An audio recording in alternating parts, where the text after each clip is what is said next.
que você faça um curso e aprenda o certo do que ficar correndo o risco de fazer o errado e ser pego um dia. Tá ok? Porque os noticiários que aconteceram essa semana, que foi público e notório, até mesmo com o ex-presidente Lula, isto é uma prova de que não vale a pena, né, ninguém cometer um ilícito, certo? E está muito bem claro pelos ministros dos, né, tribunais superiores, inclusive o Supremo Tribunal Federal, de que ninguém está acima da lei. Então, a lei existe para ser obedecida. Por isso, o curso. O curso é um treinamento para que você obedeça à lei. Claro que há leis, né, inconstitucionais, e aí, né, não é o curso que vai estar tratando desse assunto. Né? Você terá que preparar aí um corpo jurídico para brigar no judiciário, que é outro assunto. Para isso existem advogados tributaristas. Aqui vamos, então, aprender a cumprir a lei, aprender o imposto de renda. E, para cumprir a lei, o imposto de renda está preparado sempre assim. As informações estão o quê? Cruzadas. Tá ok? Toda aplicação que você faz tem que ter uma origem correspondente. E se você tem uma origem, ele decorre de uma aplicação que alguém fez anteriormente. E assim está toda a cadeia de cruzamento de informações da Receita Federal. Entendido aí? Então, esse tipo de informação é para você estar consciente. Tá ok? Muito bem, pessoal. Então, vamos aqui desenvolver um pequeno exemplo. Quer ver? Para a gente começar o assunto imposto de renda. Veja, vamos supor que o Zezinho, né, tem a seguinte situação.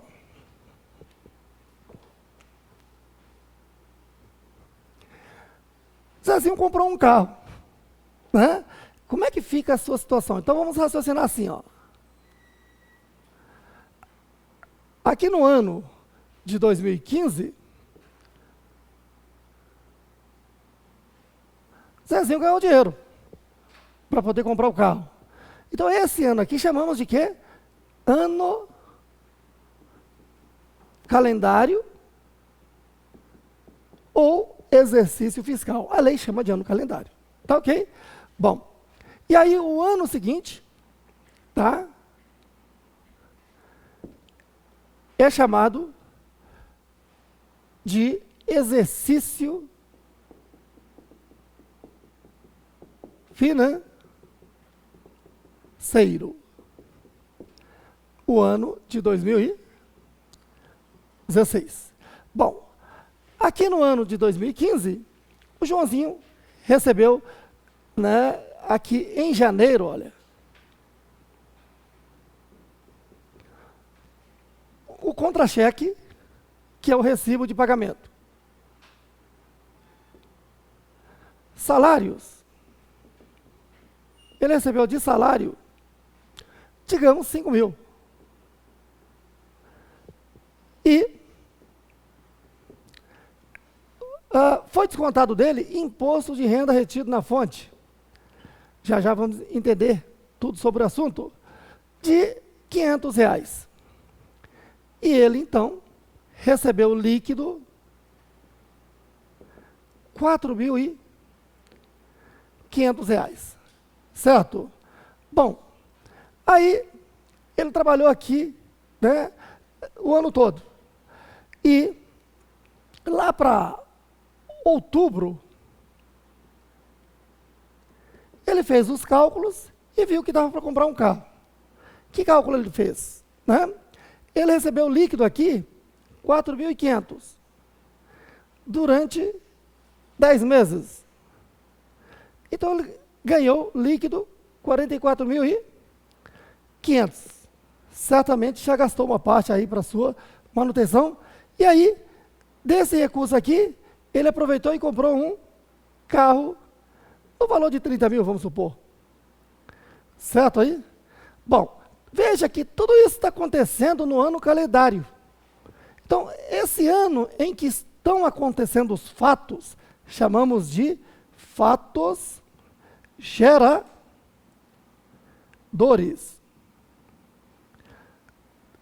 Tá ok? E aí, então, o que é que acontece? O fisco diz, tudo bem, tudo isso está acontecendo aqui, você está tendo renda, que é a origem, você está tendo aplicações. Oi? Cálculo não está certo? Oi? Ah, tá certo, obrigado. Aqui, 4.500 vezes 10 dá 45 mil. Por isso é que é bom o curso online gravado com a presença de vocês, que vocês não deixam o professor errar nem no cálculo simples. Tá ok? Obrigado. Olha só, né? Então, tá bom, ele tem 45 mil, tem até mais, né? Mas já gastou uma parte e com o restante ele comprou um carro. Tá ok? Aí veja só, isso está acontecendo no ano de 2015, tá? E o fisco está caladinho, deixa acontecer, tudo mais.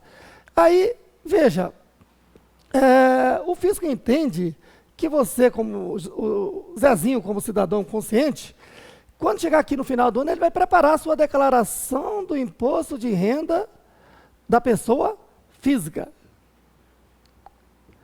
da IPF, certo? Aí, o Joãozinho vai entender que na sua declaração tem dois lados. Um lado vão estar as origens. Do outro lado, as aplicações. Certo aí? Bom, e aí, veja, ele vai dizer que teve como origens o quê? Renda tributável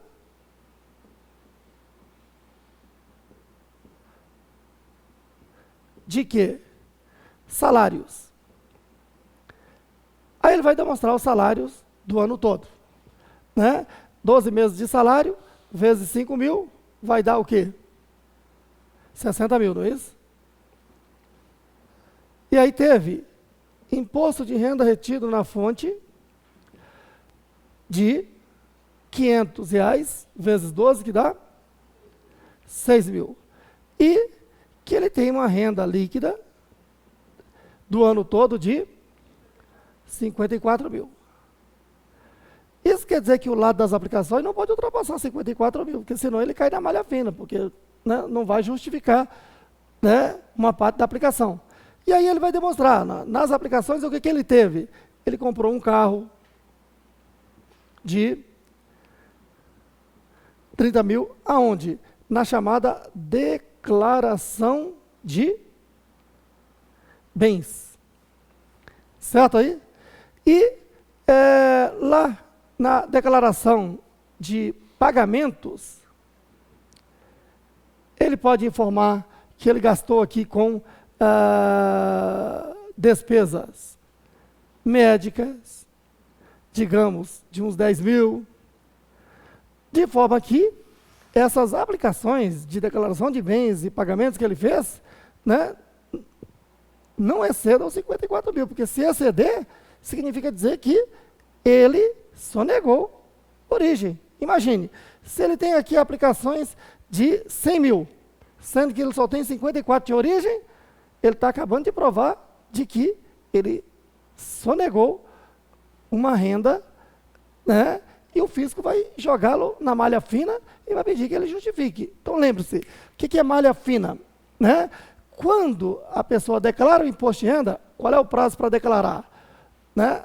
O imposto de renda da pessoa física deve ser declarado até o dia 30 de abril. Este ano de 2016 vai cair no dia 29 de abril, porque o dia 30 vai cair no dia não útil, certo? Esse é o prazo máximo. E aí, então, o que acontece? Ó? A pessoa declara, e aí a Receita Federal do Brasil vai, via sistema, analisar a consistência dessa declaração. E a primeira coisa que vai ser verificada é se a aplicação bate com a origem, porque não há aplicação sem origem correspondente. Certo aí? No caso do Zezinho, ele está muito bem. Ele está conseguindo provar de que as aplicações que ele fez têm origem, inclusive renda tributável. Certo aí? Muito bem. Agora, outro detalhe importante. Veja, a pessoa física aplica o chamado regime de caixa. Então, veja, o direito tributário, via de regra, é regime de competência. Certo aí? O direito tributário é aplicado às pessoas jurídicas, também é regime de competência, podendo, em certos casos, adotar o regime de caixa. Agora, o direito tributário para a pessoa física é regime de caixa. O que eu quero dizer, pessoal? Veja, que a pessoa não tem que declarar no ano de 2015, de janeiro de 2015 a dezembro de 2015? Pois muito bem, olha só o que isso aqui significa. Ó. Veja, aqui está, né, o patrão, a fonte pagadora da renda, né? Então, digamos, a empresa. Certo? E aqui está, né, o contribuinte, o empregado. Veja só.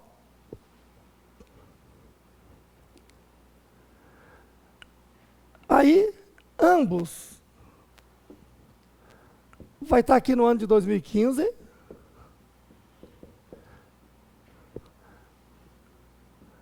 Que é o ano calendário. Ano calendário. Certo? O empregado, no caso o Zezinho, ele já está preocupado em preparar a sua declaração do imposto de renda da pessoa física para apresentar até quando? No caso aqui, 29 de abril de 2016. Certo? E aí, ele já sabe, aqui na sua origem, ele vai ter que informar a sua renda tributável. Agora, e o patrão? Que obrigação que ele tem? O patrão vai ter que dedurar o empregado. O que eu disse? O patrão tem que dedurar o empregado à Receita Federal do Brasil. Assim funciona a legislação tributária amarrando os cruzamentos. Quer ver? Ó? A empresa tem que preparar a chamada DIRF, Declaração de Imposto Retido na Fonte. Ou seja, aquele imposto que foi descontado do empregado, quem foi que descontou? O patrão. A empresa descontou e recolheu. Certo aí? Então, a empresa vai informar aqui que do Zezinho teve renda de salários no ano 60 mil. Zezinho teve imposto de renda retido na fonte no ano 6 mil. Então ele prepara essa DIRF apresentando todas as pessoas físicas que ela contratou e teve imposto de renda retido na fonte e já informa isto aqui até quando? Até 28 de fevereiro de 2016. Já informa a Receita Federal, tá? Receita Federal do Brasil, ou seja, a empresa já dedura o Zezinho, a Receita Federal do Brasil, de que ele teve essa renda. Então, olha só, tudo isso aqui se resume no campo do direito tributário em obrigação principal e obrigação acessória. Guarde bem isso, que é muito simples. O que é a obrigação principal? Calcular e recolher o tributo, o principal. Certo aí? O que são obrigações acessórias? Né? As demais obrigações previstas na lei tributária. Como assim? No caso da empresa, a obrigação principal dela é calcular o imposto descontado do empregado e recolher. Certo aí? E o que são obrigações acessórias? Declarar, apresentar essa declaração ao fisco que a lei obriga. Certo aí? Claro que a empresa tem outras obrigações principais e acessórias. Né? Na sua vida, ela tem que calcular o seu imposto de renda da pessoa jurídica, tem que calcular a sua contribuição social sobre o lucro, tem que calcular seu PIS, COFINS, tudo isso são obrigações principais, não é isso? Mas ela tem obrigações acessórias de quê? De emitir nota fiscal, ela tem a obrigação acessória de manter uma contabilidade em dia, ela tem a obrigação acessória de manter a escrituração fiscal em dia, ela tem a obrigação acessória de mandar, né, a ECF, etc. Tá? Então, veja aqui, a empresa está só cumprindo uma obrigação acessória de dedurar o Zezinho e todas as outras pessoas que foram contratadas e teve retenção de imposto. Entendido aí? Bom, só que ela tem mais uma obrigação acessória. Qual é? A empresa tem que preparar aqui o quê? O comprovante de renda dessas pessoas, né? Então vai preparar o comprovante de renda do Zezinho. Zezinho, olha, você teve de salários no ano 60 mil. Você teve imposto de renda retido na fonte de 6 mil. Quer dizer, basicamente aquelas mesmas informações que ela manda, só que na DIF é uma DIF só por cada pessoa jurídica. E nessa DIF ela vai informar todas as pessoas físicas que teve renda com imposto retido à Receita Federal. Certo aí? Agora, para cada pessoa física, ela vai entregar esse comprovante de rendimento, ó, para que aquela pessoa física prepare a sua declaração de imposto de renda e diga que teve renda de salários no valor de 60 mil, que teve imposto de renda retido na fonte de 6 mil, certo? Com isso, ela fez o quê? Aplicações. No caso do Zezinho, comprou um carro de 30 mil e outros gastos. Certo aí? Bom, então quero que você perceba aqui o seguinte, ó. Esse contexto aqui se aplica no âmbito do regime de caixa. Regime de caixa, você estuda lá no meu curso de contabilidade básica, mas é muito simples, quer ver? Tá lá. Regime de caixa e regime de competência são critérios de se reconhecer receitas e despesas. Então, por exemplo, a empresa prestou serviço em janeiro e recebeu em fevereiro. Quando é que eu vou contabilizar a receita da empresa? Depende. Se eu estou no regime de caixa, se prestou serviço em janeiro e recebeu em fevereiro, afetou o caixa, entrou o dinheiro no caixa em fevereiro. Então, eu reconheço a receita em fevereiro. Certo? Ou, em abril, recebeu para prestar serviço em maio. Regime de caixa reconhece a receita no momento do recebimento, portanto, abril. Certo? Ou despesa. Despesa. Salário de janeiro foi pago em fevereiro. Regime de caixa, reconheço o quê?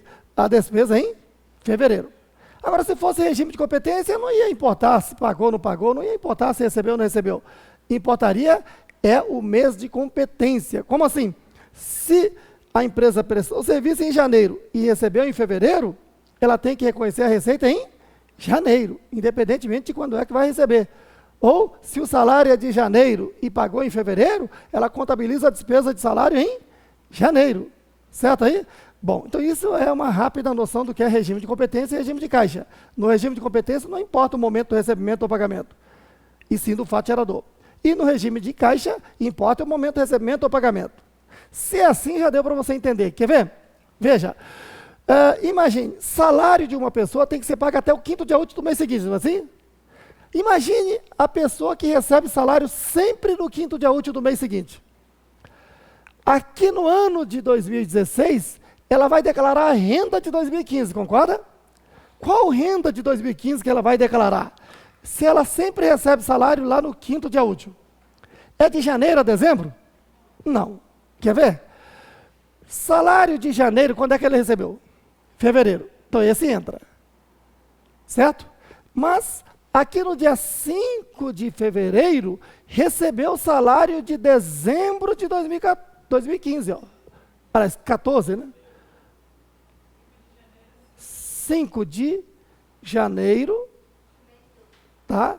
No dia 5 de janeiro recebeu o quê? Salário lá de dezembro de 2014, ó. Tá vendo?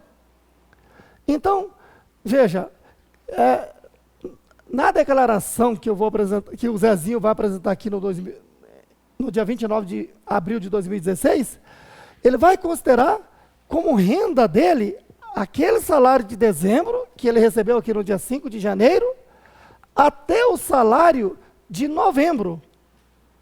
Porque o salário de novembro ele vai receber quando? Dia 5 de dezembro. Já o salário de dezembro vai ficar para a declaração lá de 2017. Por quê? Porque ele só vai receber em janeiro de 2016. Certo aí? Então, duas coisas importantes aqui. Veja, na hora de declarar, para que não caia na inconsistência, saiba que né, pessoa física declara sua renda sob a ótica do regime de caixa. Tá certo? Então, o Zezinho recebeu no dia 5 de janeiro, repetindo, o salário de dezembro de 2014. Então, o salário de dezembro de 2014 faz parte da declaração de 2015. Certo? Aí ele recebeu de janeiro e fevereiro, está dentro de 2015, e assim foi, até o novembro de 2015, que ele recebeu no dia 5 de dezembro de 2015. Já o salário de dezembro de 2015, ele só vai receber no dia 5 de janeiro de 2016. Então, nesse caso, vai entrar na declaração do próximo ano. Isto tem que ser bem observado por quem? Tanto pela empresa que vai apresentar a DIF, como também pelo empregado que vai fazer a declaração. Às vezes, você empregado, eu empregado, caio na malha fina por culpa de quem? Da empresa que errou a informação da DIF. Certo aí? Então, a melhor forma é você declarar aqui o que? Aquele comprovante recebido da empresa adequadamente. Caso você observe que o comprovante veio com algum erro dentro do contexto aqui explicado, deve, o quanto antes, informar a empresa para que a empresa retifique a sua DIF ou envie a DIF, se ainda houver tempo, né, com as correções adequadas. Porque essa inconsistência é motivo também para o quê? A malha fina. Tá ok? Malha fina não é coisa para se assustar. Malha fina é saber que, né, você vai ter que prestar informações à Receita Federal, certo? Se você está fazendo corretamente e caiu na malha fina, olha, vá logo no primeiro momento que for chamado para se esclarecer, pronto, você está mostrando que você fez o certo. E aí, a Receita Federal vai entender, então, que quem está errando é a empresa ao apresentar a DIF, por exemplo. Tá ok? Isso é uma informação importante. Outra informação importante, está aqui, ó. Ano, calendário, exercício financeiro, declaração. Tá ok? Lá no sítio da Receita Federal do Brasil, no site, os sistemas de imposto de renda da pessoa física, também da pessoa jurídica, tá? Imposto de renda da pessoa jurídica também, tá? Elas estão assim, ó, pelo exercício financeiro. Então, veja, o que está disponibilizado lá neste momento, que estamos gravando, estamos aqui, né, no dia 6 de março de 2016. Então, veja bem, nesse momento que nós estamos gravando, tá certo? Nessa data aqui, o que acontece? Está lá a declaração de imposto de renda de 2016, mas consta lá também o de 2015, 2014, 2013, 2012, 2011, 2010. Certo?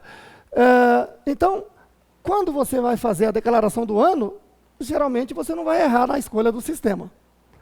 Mas o grande problema é quando você vai retificar a declaração. Né? Você vai falar, peraí, eu tive um probleminha aqui que lá em 2012 eu declarei 100 mil de renda de salário, quando na verdade seria 120 mil.